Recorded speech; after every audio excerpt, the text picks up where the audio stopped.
Give me my theme music!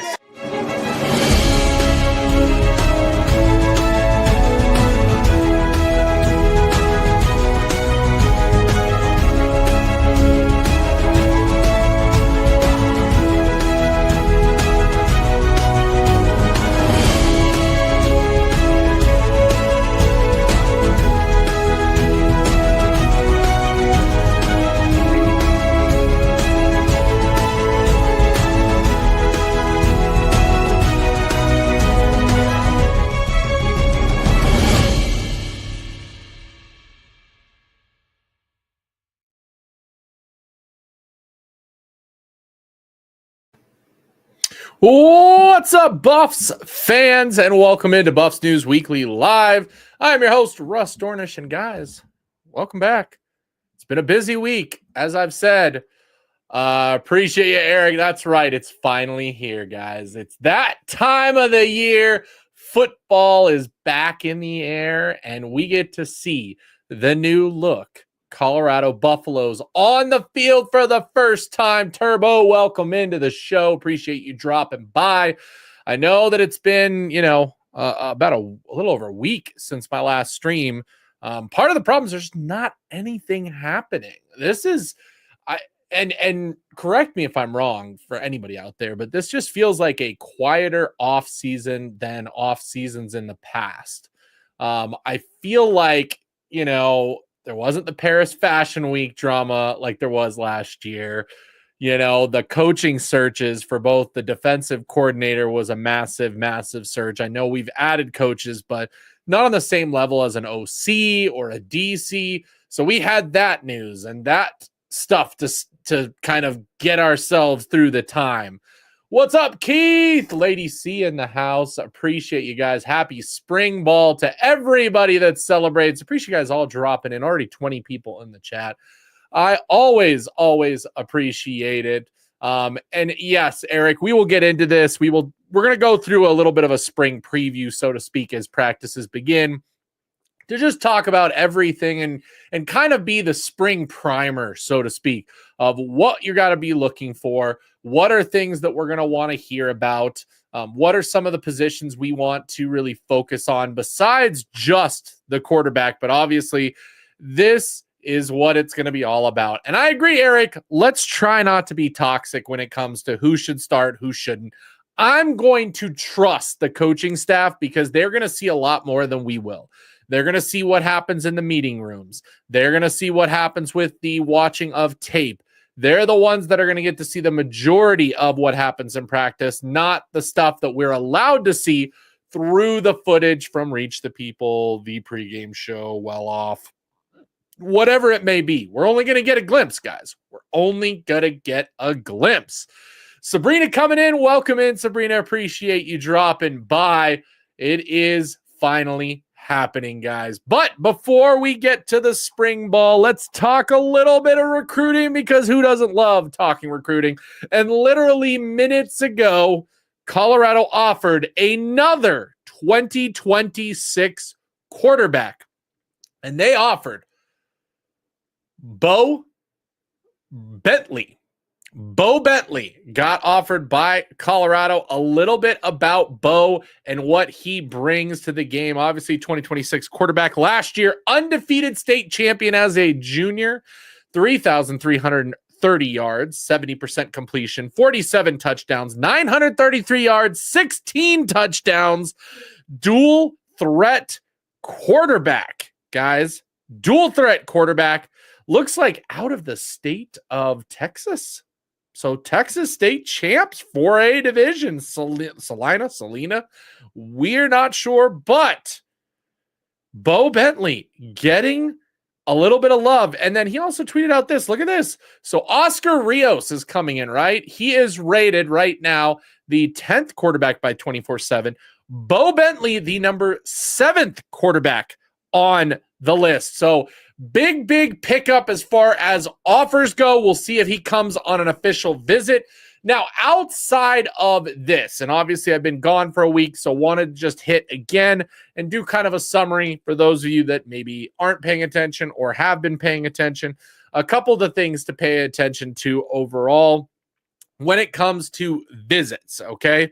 So, Jordan Deck, safety, 2026 class, 4-star, 24/7, will be coming to Colorado on an official visit in May. Now, I'm going to bring up the 24/7 official visits for Colorado.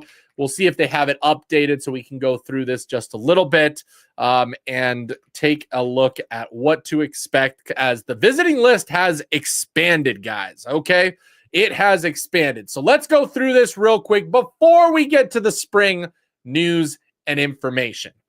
Okay. Let me zoom in even more for you guys so we can see this together. Okay, there we go. So we've got coming in Friday, June 20th. So actually, let's work our way up. Okay. So the most recent one that we will have is April 5th with Johnny Jones. We've talked about him on the show. 4-star offensive tackle Johnny Jones from Tampa, Florida, 6'6", 305 pounds, will be coming to Boulder on April the 5th. Jace Matthews and Cedarian Morgan, both top wide receivers in the class, 4 stars.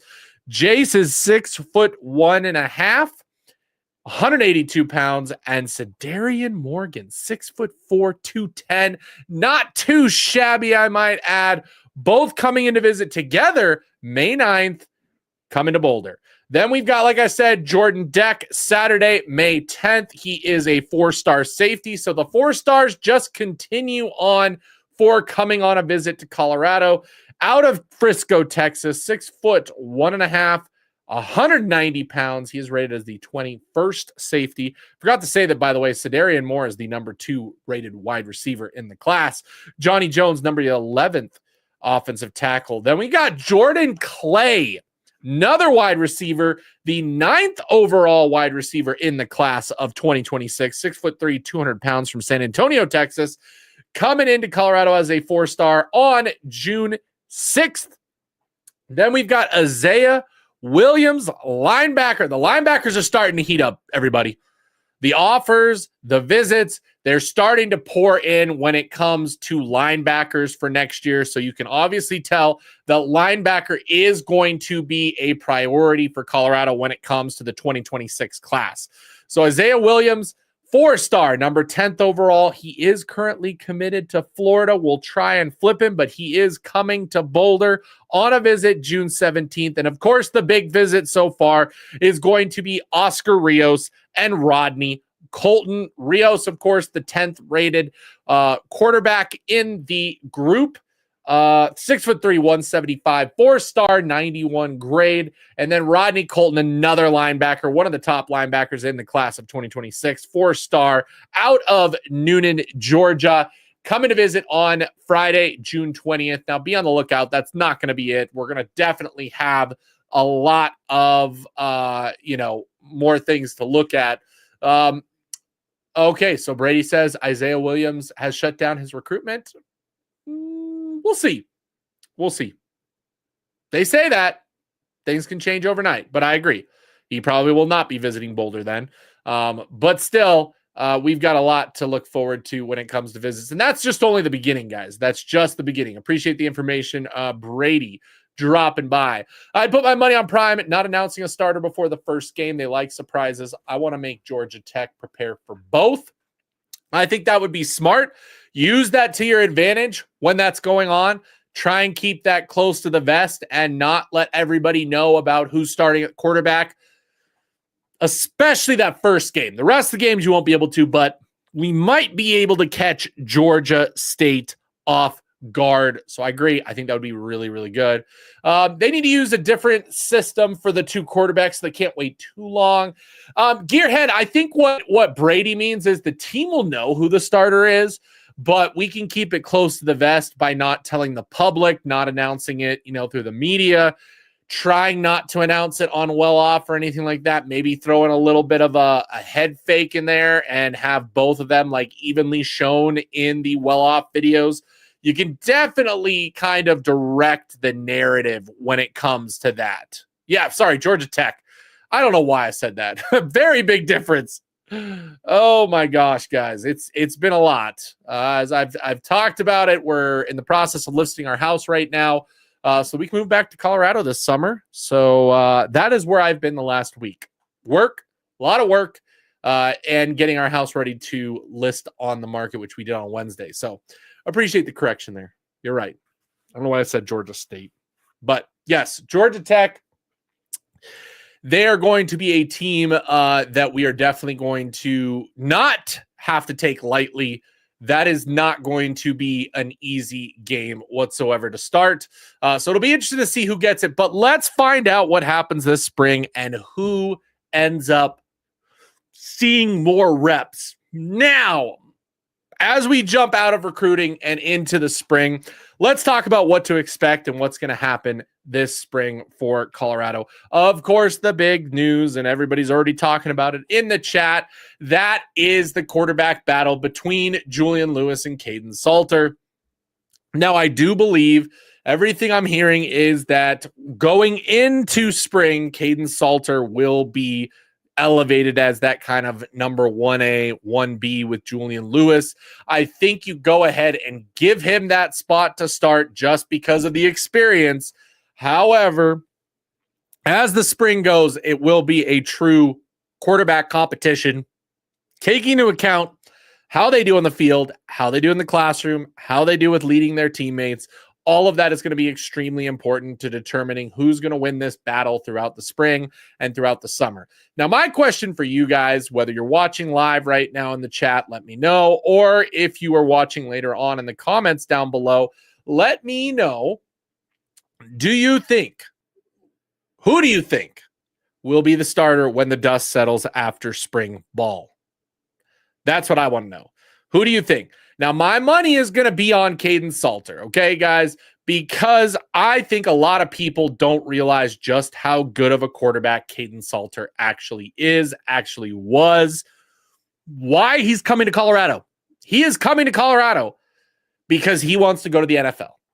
Julian Lewis has 3-4 years to prove himself to the NFL. Caden Salter has 1. Okay, so if you don't think he's going to take this serious and do everything in his absolute power to become the starter, to have success on one of the biggest stages in all of college football, that is the whole reason that Caden Salter is here with us today. Okay, absolutely. So Gearhead, Salter outran the entire CU team combined over the last 2 seasons. He had 2 more yards than CU did, so that is my choice. Hey, dual threat quarterbacks, big opportunity there. Lady C's got Julian Lewis. I get that. Yep, 1 year left. He didn't come to sit behind a freshman. Allie gets it. I do think he's going to put everything, his best foot forward when it comes to competing against Julian Lewis. That is going to be one of the most impactful things. Now, the other question I have for everybody here, outside of the quarterback battle, what position do you want to see most solidified through the spring season before we get to the transfer portal? Obviously, if a position's not looking good, then the transfer portal is where we will go to fill that spot. Now, the big position that I think we watch, because 2 things. One, I think the offensive line, there isn't as many battles as we want to think there. I think we do go grab some more people out of the portal for that particular position set. So I don't think that that's going to be closer to being settled. The position that I believe could be settled to where Colorado does not go as hard in the portal, mind you, they still need depth at that position, is the inside linebacker position, because I believe that Martavius French and Reginald Hughes will both take massive steps towards solidifying that position. And by the end of spring, they will both be your official starters in the inside linebacker role. I think that Martavius French was one of our best grabs from the portal. And I think Reginald Hughes has every bit of the physicality, the tools, and just the overall understanding of the game based on just watching what he was able to do at his last school. I believe that both of those guys should be able to easily take their jobs and take them to the point that I don't think Colorado looks specifically for a starter role in the inside linebacker transfer portal space. Instead, I think they just look to add a player or two as more depth pieces. Obviously, now we have Jeremiah Brown. We'll have our freshman out there. We've also got the other transfer, Caden Salter's little brother, who will be a nice depth piece, but I do think we need at least one more depth piece. And it looks like Turbo agrees linebacker is the one that he wants to see completely figured out by the end of the spring. I would agree on that. Given the experience factor, Juju would have to decisively best out Salter. If equal, they're still starting Salter. And Brady, I say that all the time to people. You know, if everything is even, you're going to go with the experience. So as a high school sports coach, right, I have talked to many parents. I have talked to many kids where I'm like, you know, as far as I'm concerned, what each of my players gives me is similar. I'm going to go with the junior or senior over the freshman or sophomore.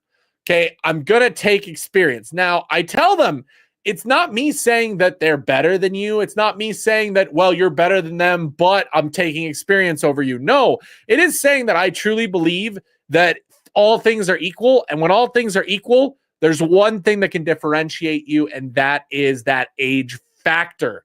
So that is something that we're going to have to pay attention to and look at as the season draws near and as the spring progresses. TK, welcome in. You got O-line and linebackers. See, I want to say O-line. My only issue is I do think that we have some holes that are still there. We just don't have players to fill it. You know, I don't think that any right tackle on the roster currently, I mean, obviously, Cardi Smith could wow everybody, but the other problem with that is it is hard to wow at the linebacker or not linebacker, the offensive and defensive roles on the lines because you're not seeing fully live balls. So it's a little bit hard to determine, you know, do you have a run game? Are your guys blocking? You know, what does that look like? It's very difficult to gauge that particular part of the game when you don't have any truly live reps. So that's my only worry of being able to find that. I don't think we're going to find out how good the O-line is or really what we have on the O-line until that first game against Georgia Tech. I do believe we will be definitely adding more players from that position, if not adding one or two starters from the portal in the spring portal. So that one is going to be a hard. I do believe that. Yep.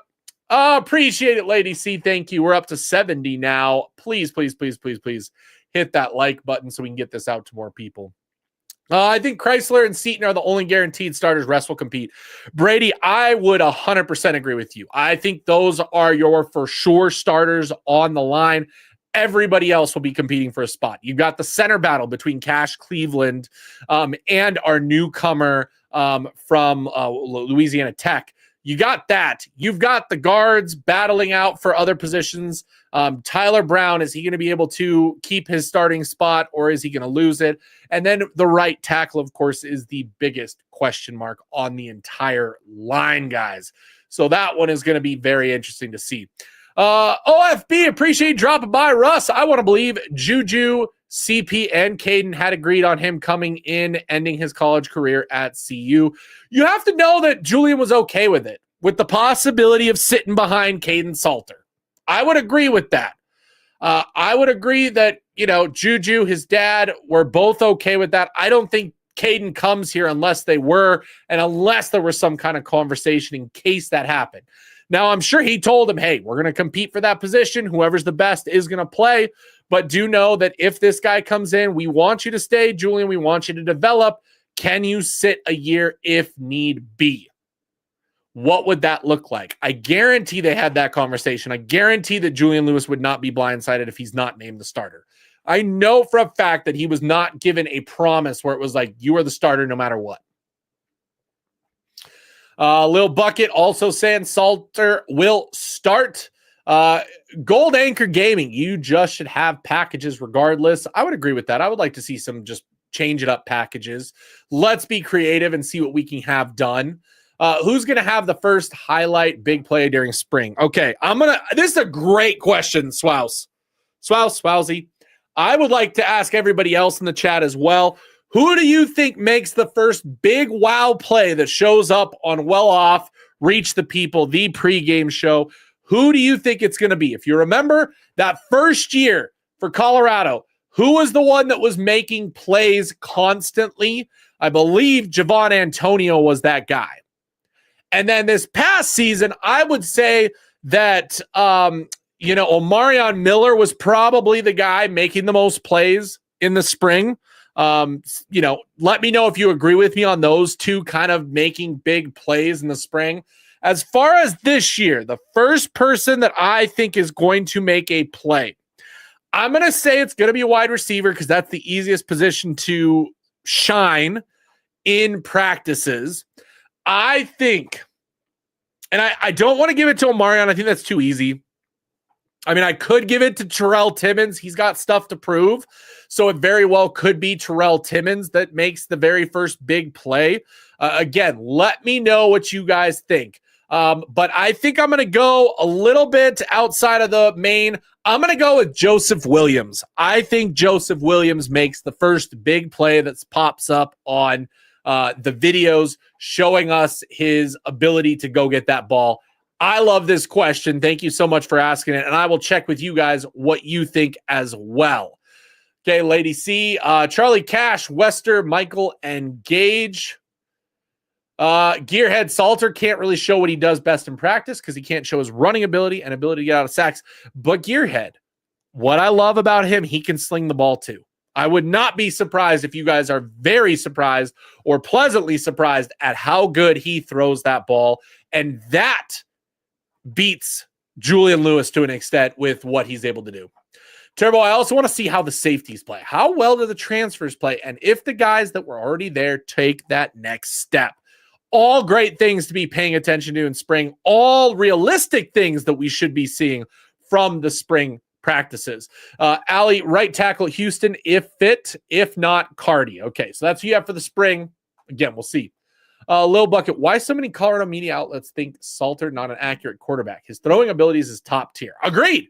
I mean, you just look at the stats, look at his throws. He's got an arm. He is accurate, guys. He is a true dual threat quarterback. He is not a run-first guy. He can do both.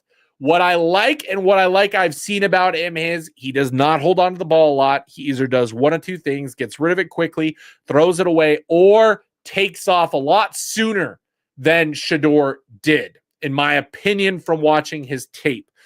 But he also does a lot of plays that are designed runs. So another aspect that we really haven't seen, but his arm is great. He can throw the ball a good 70 yards easily. Okay. Accurate as well. I think we are going to be in for a pleasant surprise there. Cornerbacks we need from the portal and offensive line. Rodney, appreciate you dropping by. Thank you for the comment. Brady, I think safety battle is interesting. Byard will start, but Savion Riley and Stoutmeyer both looked good at times. And they've got the kind of advantage of coming back and knowing the system. So Byard is going to have to learn the system quickly to get up to speed with competition with them.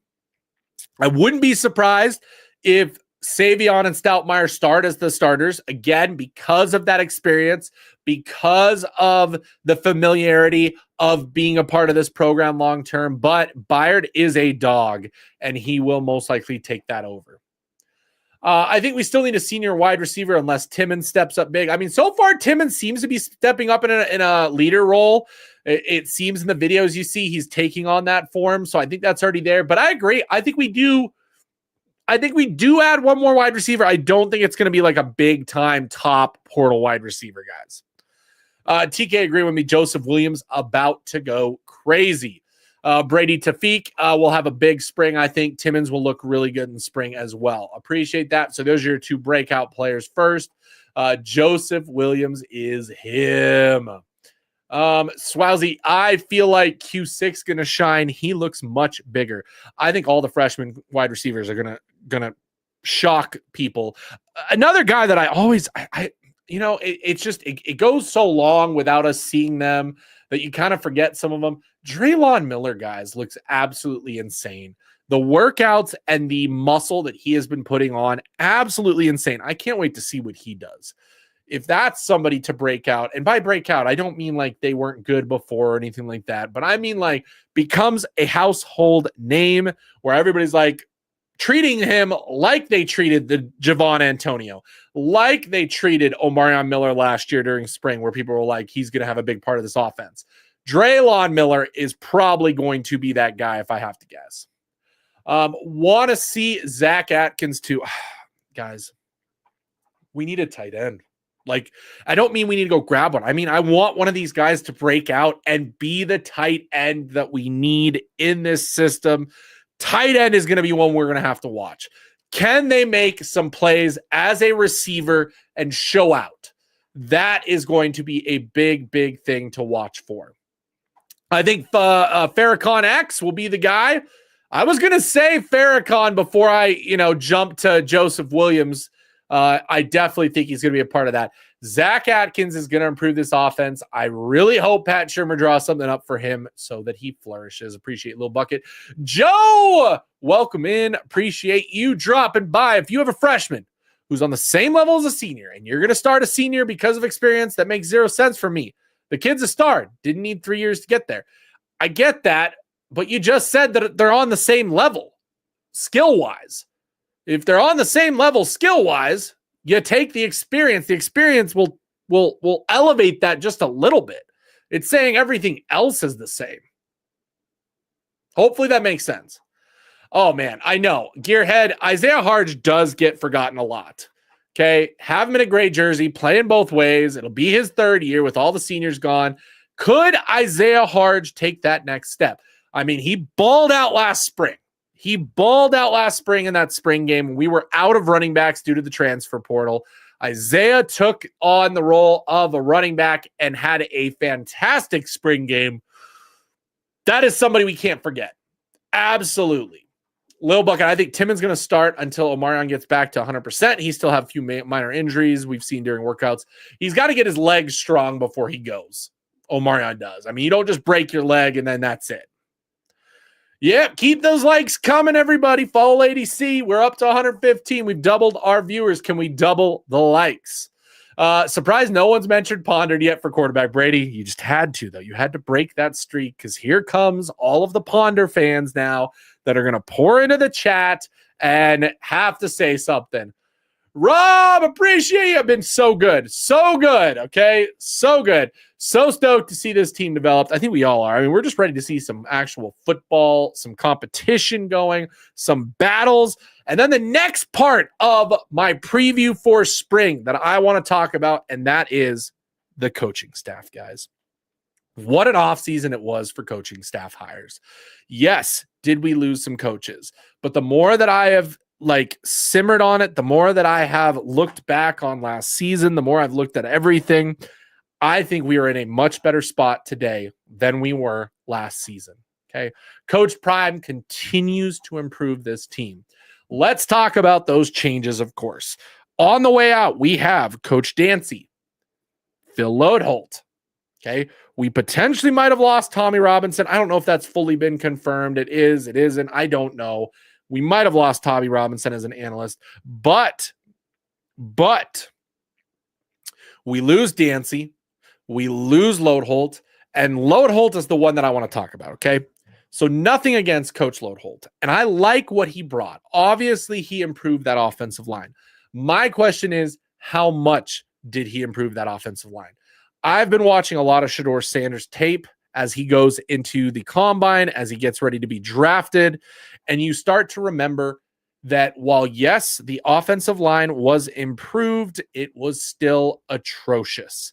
It was still absolutely atrocious. And so while in the heat of the moment, I was frustrated that we lost another offensive line coach and that we did another rotation of who the offensive line coach, the second thing that I thought from that was, maybe it's not as big of a loss as we thought. He was not able to get the most out of his players. Jordan Seaton, he is him. Okay.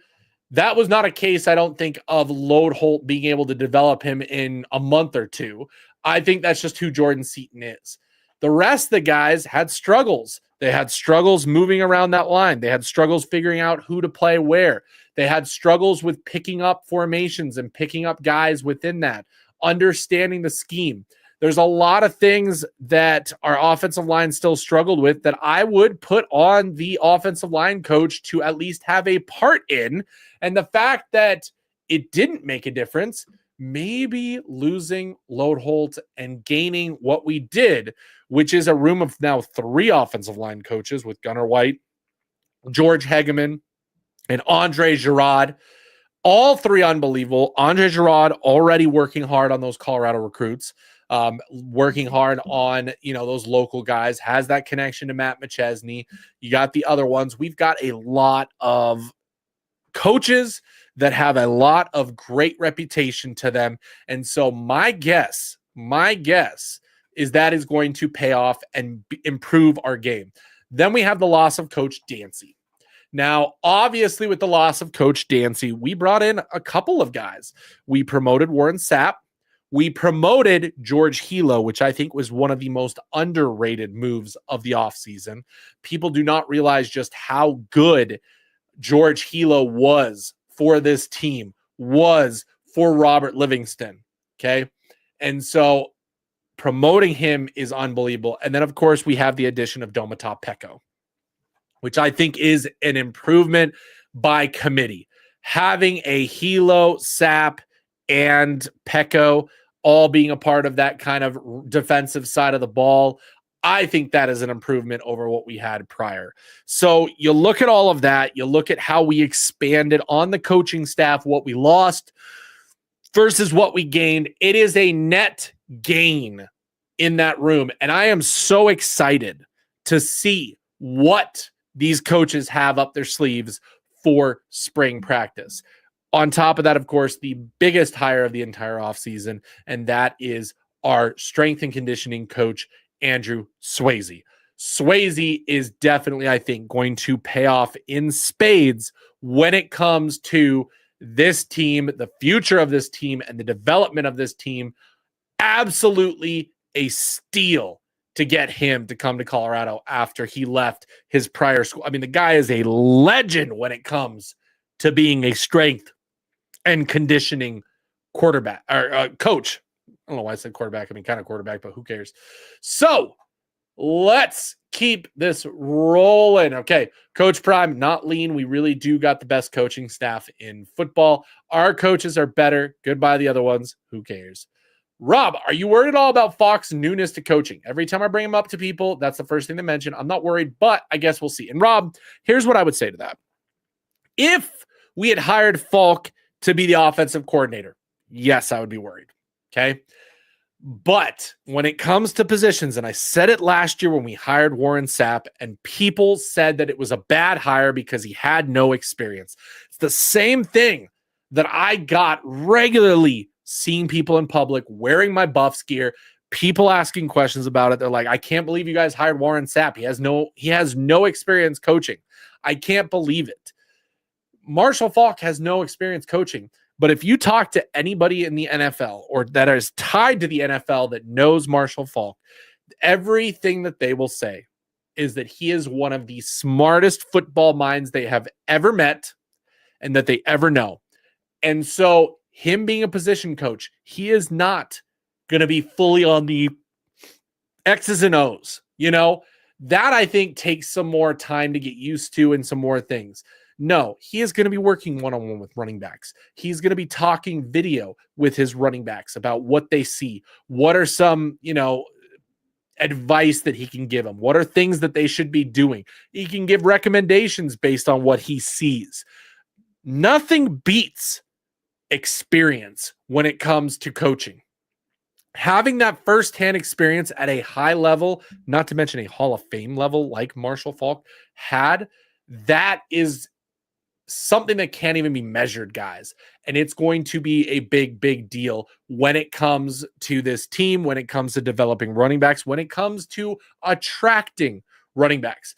So I get it. I'm glad you're not worried, but if anybody wants to say that, just say, hey, what about Warren Sapp? What about every coach out there that had to start somewhere? It's not like he is taking on an entire part of the team. Like, he is just taking on the running back room, guys. That's it. So that is where that experience, as far as coaching, is not going to matter when you have the experience that has to do with being a Hall of Fame running back and one of the smartest running backs to ever live. That's what we're at. Lady C gets it. O-line was trash, but now we got the real coaches. Let's go. Swowsy, I wonder why we don't have Deacon Schmidt on a visit. He is a 4-star and in-state. I'm concerned about that. He is coming on a visit, Swowsy. They haven't announced the date. He was on Matt McChesney's show this past week. You can go watch that. He tells them on the show that he has set up his official visit. He just does not have the date just yet, but he will be taking an official visit to Colorado. So don't worry about that. He is still coming on a visit. I was a little bit worried about Matt McChesney did say on his show that he is less optimistic about both of them coming to Colorado. So I think that some of the other teams that are going after them are pushing extremely hard. And I think that Colorado is not pushing as hard as those teams are. And it may be swaying those kids in another direction. Something to think about. I'm hoping that we really go hard on that. OFB, yeah, Russ, I'm thinking we have great coaches who will develop these young men and game experienced upperclassmen to give us an exciting season. I would agree on that. TK, Russ, how you feel on Breck and Deacon coming to see you? Matt doing his part. Yeah, I mean, I was optimistic when Matt kind of, came around, was happy about the Andre Girard hire. But like I said, his recent shows where he talked about Deacon and Breck, he didn't seem as optimistic anymore. And he said he was leaning more towards them going somewhere else, which for him to say that is not a good thing to me. So I really, really, really do hope that, the team pushes for them and goes after them hard. I want to get these Colorado kids back at Colorado and bring them home. I don't think Schmidt has lined up a visit. We talked about that. I'm concerned about that. Can't leave in Colorado. Marshall Falk knows how to play, and he will be good for recruiting higher end running backs. Falk said today, master the fundamental, and we will be great. So I know our room is going to be special. And he's going to give him so much info. For those of you who don't remember, there was a little tidbit back in the playoffs for the NFL. Marshall Falk had a conversation with Saquon Barkley, talking to him about some strategies, things that he needed to do, things that helped Saquon become the running back he was this year, breaking not necessarily records, but doing the absolutely breakout season that he did, going on to win a Super Bowl. All of that very, very, very important. Running back's only as good as his O-line, which, again, I love the fact that we found out this week through the different interviews and stuff heading into spring that Marshall Falk has already planned to meet with the offensive line on a regular basis. So Andre Girard was on Matt McChesney's podcast this week. Go watch that as well. Lots of great insight to that. Having two good friends communicate with each other on the podcast, be a part of that program in that way. Andre Girard said the first thing that Marshall Falk said when he got in was, hey, does the offensive line meet with the running backs? No. Well, let's start. Okay. Starting now, we are going to meet together as a unit, and we're going to do things together as a unit because we need to run the ball next year. That is what Andre Girard said. Absolutely love it.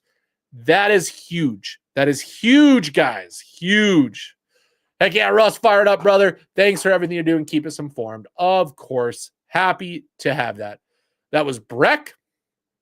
I see now. Okay. Yeah. Deacon was on the show this week, and he was the one that talked about an official visit. So that is what we have there. So I think we're going to get a visit from those guys. The question is, are we going to get a commitment? Okay, let's move on to what to expect as spring ball starts. By the way, when you guys finish here, Well Off just dropped. First day of spring ball, practice started. It just dropped 4 minutes ago, guys. Let's finish up the stream here in the next 10 minutes. You guys can go watch that. Don't turn that dial just yet. Just yet. My next question for everybody in the chat or in the comments, let me know. I don't, because again, they just dropped the video. What do you think Coach Prime's message is for the team heading into spring without his sons? What do you think that message is? Because I love what he had to say last week when he went to workouts and showed up. I absolutely love what Coach Prime had to say. He's getting on them already. He's going to make sure that they're right.